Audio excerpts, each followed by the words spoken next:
Buongiorno, dobro jutro, guten Morgen, buondì.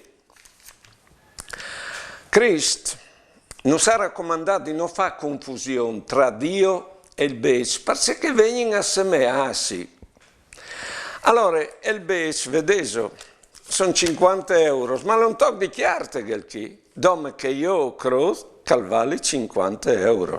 E voi, come o credete che vale 50 euro? O vi in fede un tocca di chiarte, una fede condividuta, come la fede in Dio che si vive d'Eglesia.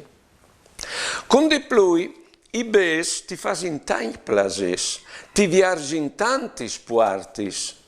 È un po' come la provvidenza di Dio. Allora, alle facili confondi i due. Attenzione.